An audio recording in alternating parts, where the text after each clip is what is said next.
We knew that there would be a bump today, and here it is. We're getting it done early. This is our bump. Welcome to MsMojo, and today we're counting down our picks for the romantic relationships on TV that best represent real-life partnerships. Spoilers ahead. You gotta forget about all the other stuff. You gotta forget about logic and fear and doubt. Number 20, Emily and Richard Gilmore, Gilmore Girls. When you showed up at my fraternity party in that blue dress, I had no choice. You stole my father with fashion. I can't believe you remember the dress. There are lots of different relationships with a variety of dynamics on this show, from Lorelai and Luke to Rory and Logan. But the most relatable one is that of Lorelai's parents. Richard, we just have to get the Rose Room. Don't you worry, our company insures that building. We don't get that room, suddenly they have a very expensive foundation upgrade to go through. I married a wonderful man, girls. Of course, Emily and Richard have their problems. They navigate their strained relationship with their daughter, sometimes struggle to communicate their real thoughts and feelings, and deal with power imbalances when it comes to decision-making. But like all good, long-lasting partnerships, they also balance out their issues with love and compassion. They even go through a separation and a vow renewal as they fight to stay together until his passing. I did not sign on to your dying, and it is not going to happen. Not tonight, not for a very long time.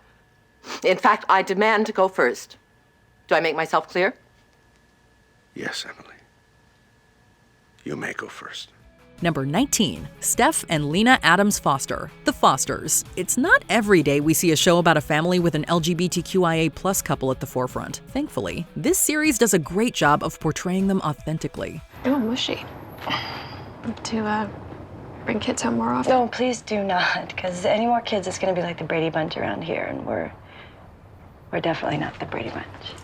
Steph and Lena are the heads of a complex family unit, complete with biological, adopted, and foster children. In addition to taking that responsibility very seriously, they try to prioritize their relationship while also balancing their demanding careers. That's something many real-life couples experience. Go back to work. If you want to save all the kids in the world, fine. But we have a kid here at home who's sick. And he needs saving too. And I feel like I'm the only one who cares. I care too. Then why do I feel like I'm in this all by myself? We see them stand by each other through health scares, career crises, and relationship struggles that test them in all ways. The way they tackle those ups and downs, always emerging stronger on the other side, is nothing short of admirable. Talk about an authentic couple we can look up to. I'm gonna marry you. I'm gonna marry all of you. The scar, the bullet, and the cop. Number 18, Lynette and Tom Scavo, Desperate Housewives. Tom and Lynette prove that opposites attract, and in some cases, even bring out the best in each other. Although they're both headstrong, Lynette is the driving force, while Tom takes a more easygoing approach. Well, the food's late, God help you. Beautiful, I don't need a pamphlet. It's not brain surgery. They're just kids, for God's sake.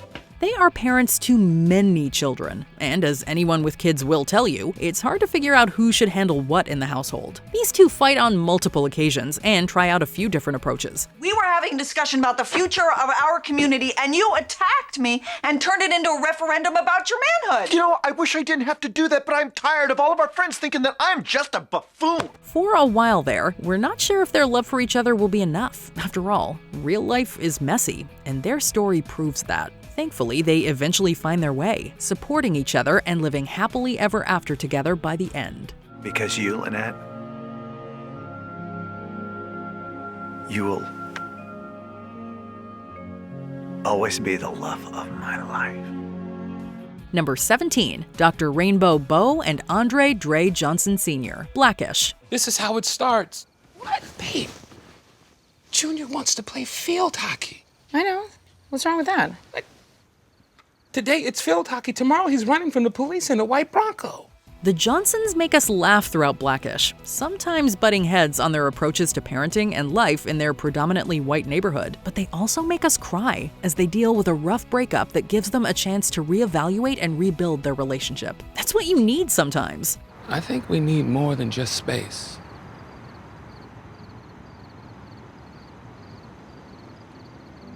I think so too. Through it all, Beau and Dre keep their love for each other and their family at the center of their focus. After watching this relationship for 8 seasons, we're convinced that humor and keeping things light, even when times are tough, is the key to a long-lasting marriage. Needless to say, we are taking notes. I'm so proud to say I did this with you, Dr. Rainbow Johnson. I would take a leap with you. Anywhere, anytime, any place. Number 16, David Rose and Patrick Brewer, Schitts Creek. While we love watching Alexis and Ted's relationship mature and admiring Moira and Johnny's enduring love, seeing David and Patrick together is simply the best.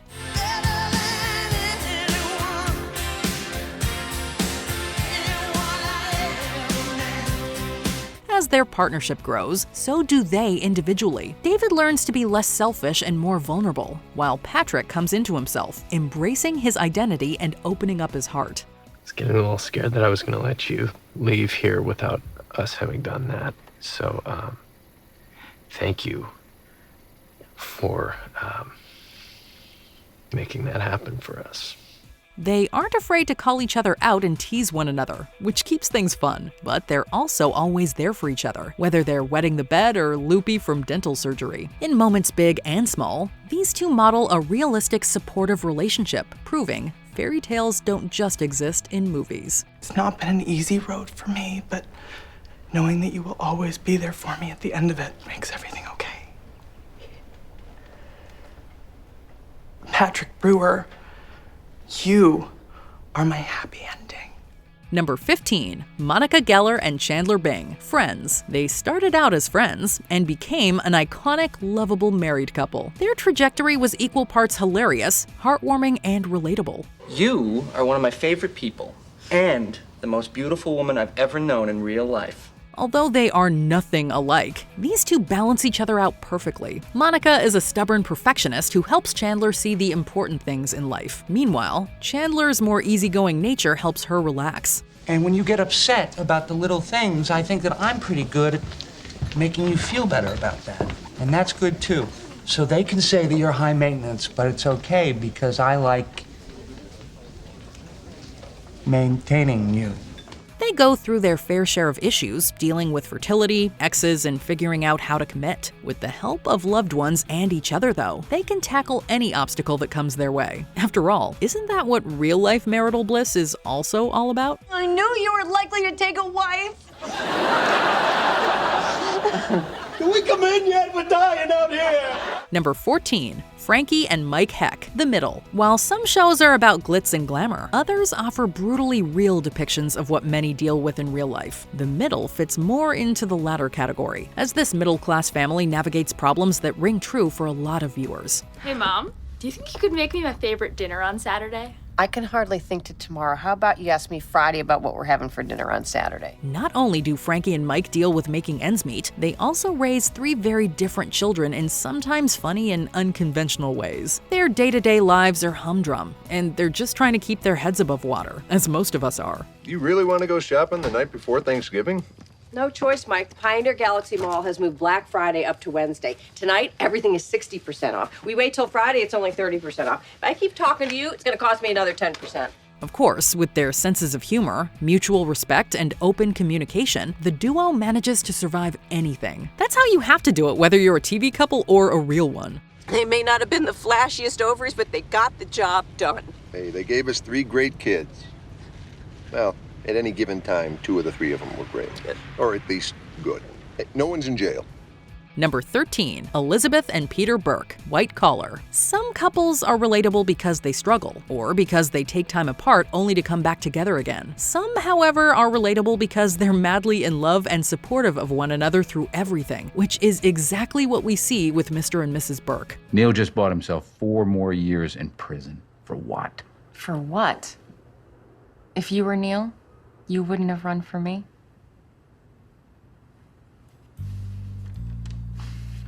They both deal with a lot of chaos in their professional and personal lives, so to see them as each other's anchors when everything else feels out of control is refreshing. Who might this right woman be? Oh, well, she's about 5'5", brunette, most beautiful blue eyes I've ever seen, smart as a whip, and gorgeous as hell. Oh, perfect. They encounter unsafe situations, opportunities for infidelity, and trouble managing work-life balance. However, it's clear that their commitment to one another trumps all of that, as is the case in the best real-life relationships. Will you marry me again? as many times as you ask. Number 12, Lily Aldrin and Marshall Erickson, How I Met Your Mother. You know, there really are a million things I could tell you about Lily and Marshall. But really, the only thing you need to know is that 10 years into their relationship, they still couldn't spend a single night apart. These college sweethearts turned married couple have their ups and downs, but they are an example of what a healthy partnership looks like. Although they're clearly soulmates, with classic opposing personalities and unwavering support for one another, they aren't immune to struggles that so many couples face. I know this sucks. It's just something I'm going through. I'm not asking you to understand it. I'm not asking you to be happy about it. I'm just asking you to support it. Lily leaves Marshall to go to San Francisco and chase her dreams, and Marshall initially ruins their plan to move to Rome by accepting a job without consulting her. They don't always get along with their in-laws either. Yet they can practically read each other's minds, and we never really doubt them because they always take the time and effort to figure things out and compromise together. They're undoubtedly the most steadfast, convincing couple of the series. Falling more and more in love with you every day, Lily Aldrin, which is what I vow to do for the rest of my life. Crap, I already broke my crying vow. I'll forgive you. Number 11, Leslie Knope and Ben Wyatt, Parks and Recreation. You want to get a beer? It's like 10:30 in the morning. Yeah, you seem like you could use a beer. Let's get a beer. Leslie Knope is undeniably motivated and determined, and she meets her match in Ben Wyatt, the colleague who eventually becomes her husband. While they don't exactly hit it off at first, their feelings grow so intense that they're forced to choose between work and each other. Leslie, everything you've accomplished, you have earned and you have worked for. I don't want anyone to think that you got where you are today by sleeping with your boss. This is a real-life issue that viewers can identify with, as so many struggle to balance their romantic relationships with their career aspirations. Ben and Leslie are always there for one another, and they handle conflict and disagreements in a way that we should all be envious of. They mature together, raise kids together, and accomplish their goals together. We should all be as lucky as them. You, Leslie Knope, the queen of planning and binders and pro and con lists. You want to leave this to chance? Yes. Because whatever's next, you and I are in it together. Number 10, Hattie Braverman and Alex, Parenthood. You know, I haven't been able to be here with you. Okay, that's pretty stupid. Michael B. Jordan had a brief stint on Parenthood just before his break into megastardom. But what really surprised us about the actor's time on the show was just how believable the relationship was between his character Alex and series regular Hattie, played by Sarah Ramos. What is this? What are you doing? How did you set all of this up? I pulled some strings, you know, called in a few favors. This is my favorite movie. The two young lovers had a passionate but tumultuous and ultimately brief relationship. One that came to a close with Alex telling Hattie the two were just at different points in their lives, and it wasn't gonna work out. The storyline was disappointing, but isn't that kind of the point? Young love usually doesn't turn out the way we hope it does. A lot of times when we're together, it feels like I'm not even there with you. And Hattie, you deserve somebody that's going to be there for you all the way, all the time. Number 9, Kevin Arnold and Gwendolyn Winnie Cooper, The Wonder Years. She was sort of hugging herself and rocking slowly back and forth. There was a bit of a chill in the air and she didn't have a sweater. For a minute, I was scared to approach her. Those early relationships don't always turn out so bad, though. From the very first episode of The Wonder Years, it seemed like Kevin and Winnie were destined to wind up together. Over the course of the series, as their relationship slowly developed, we saw Kevin and Winnie go through so many of the same awkward issues we remember from growing up. Through their ups and downs and ons and offs, it seemed like it was still inevitable the couple would end up together, only for the finale to reveal it wasn't meant to be for the two. Theirs wasn't a story about eternal love, but about first love, and how valuable that can really be. Winnie left the next summer to study art history in Paris. Still, we never forgot our promise. We wrote to each other once a week for the next 8 years. I was there to meet her when she came home, with my wife and my first son. Number 8, Hal and Lois, Malcolm in the Middle. It's Malibu rum in a lotion bottle, so no one will know the difference. You are so cute when you sneak in alcohol. Despite the slapstick humor and utter absurdity of Malcolm in the Middle, the real heart of the series always shined through when it came to Hal and Lois. It means that you love me more than I love you. Well, honey, that's always been true. Of course I love you more.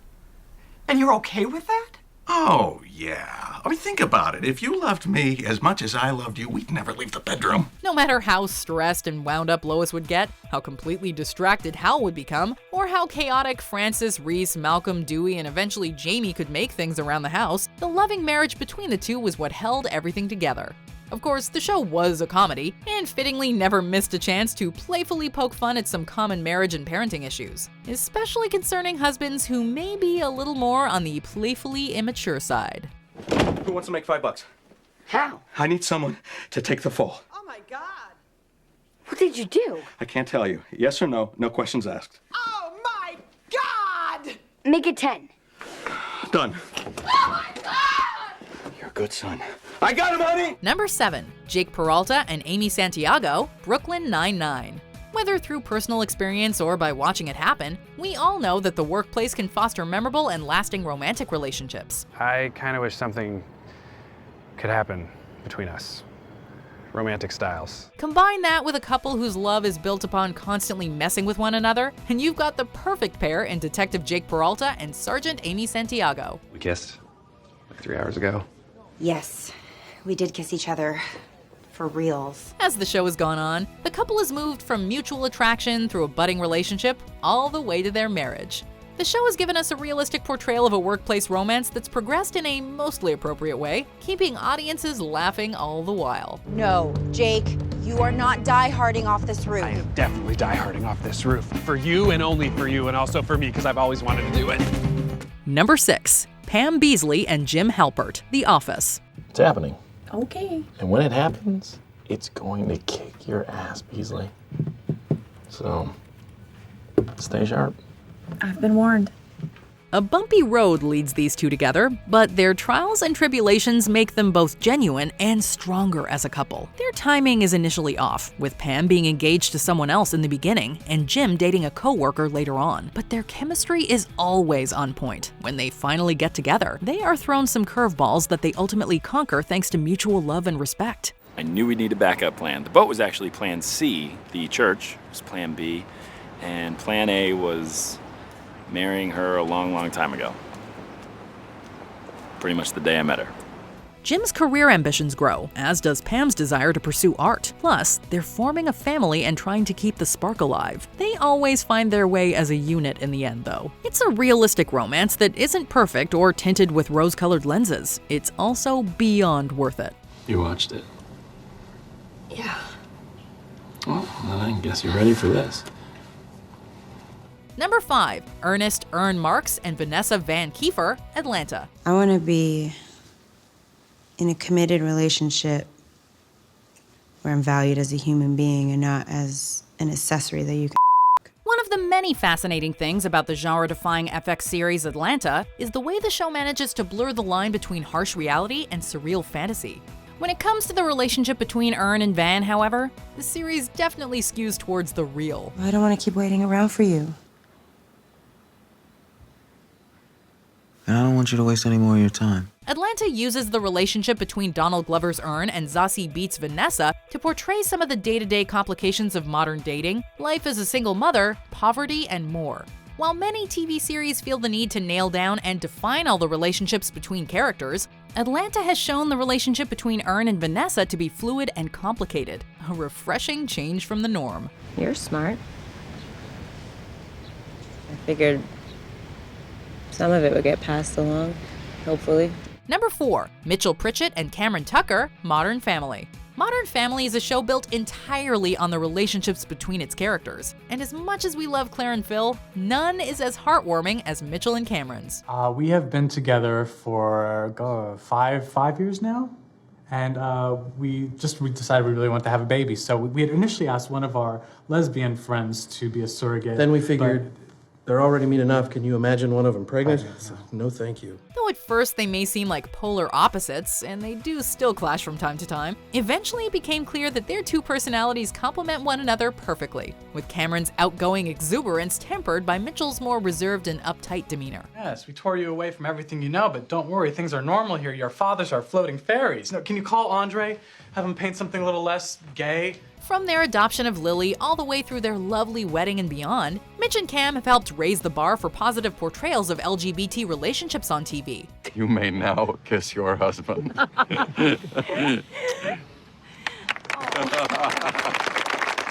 Number 3, Mickey Dobbs and Gus Crookshank, Love. It was a long time. It's a long piece. Shut up. Don't pay attention to that. Okay, sorry. Now you got me feeling all goofy. Not even said anything. Few shows have tackled the topics of mental health, addiction, and modern dating as well as Netflix's Love. The series told a funny but dark love story over 3 seasons, one where the main characters didn't always make good decisions or even seem very likable. Was that your card? I don't know. Was I supposed to memorize it? Yeah. That understandably turned some people off from the show, but those who stuck around got to see the light at the end of the tunnel, as Gus and Mickey eventually worked through their issues and maybe unexpectedly found a happy ending together. That's perfect. You're perfect. You're perfect.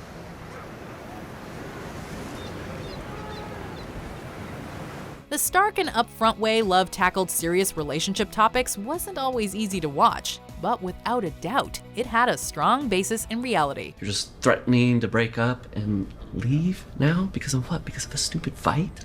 See, you still don't get it. It wasn't stupid. You said I was unstable and you didn't see a future for us. Number 2, Randall and Beth Pearson, This Is Us. I want you to see yourself going out there and killing it. You are prepared. Another show heavily built around familial relationships. This Is Us features several couples we absolutely love, but if we're talking about realism, it's hard to argue against Randall and Beth. Join my campaign.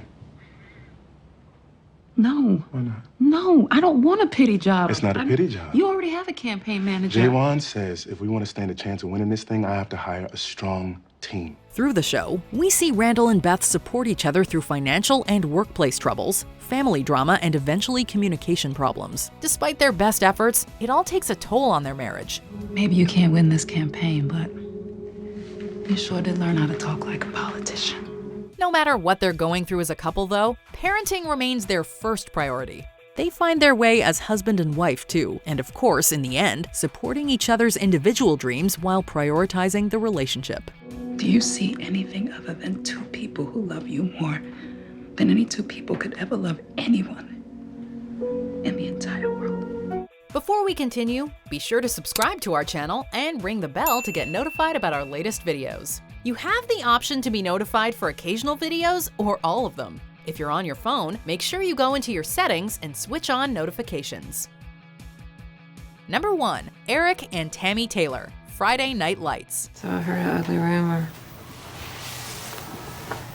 Really? It had to do with you and me, and a certain car dealership opening tomorrow night. Oh. Shoot. Did you forget to tell me?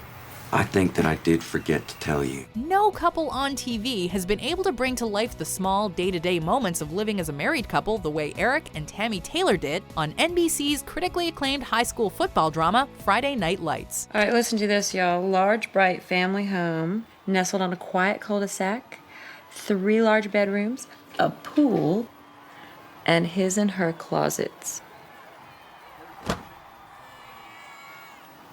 His and her closets. Relent. Tammy and Coach Taylor, as he's commonly known, are the perfect example of what a partnership should look like. Full of love, mutual respect, open communication, and understanding. The series never resorted to injecting cheap drama into the relationship to grab viewers, instead focusing on more minor disagreements and conflict. And you and I have a solid relationship. We have a mature relationship. We are mature people, and I know that our relationship can handle it. The result is a down-to-earth portrayal of a happy married couple, something that's surprisingly rare on TV. I love you. I respect you. I'm proud of you. I'm in love with you completely. Which TV couple makes you feel like you're watching a reality show? Let us know in the comments. And we keep telling each other not to be afraid to fall because we have each other's back. Do you agree with our picks? Check out this other recent clip from MsMojo. And be sure to subscribe and ring the bell to be notified about our latest videos.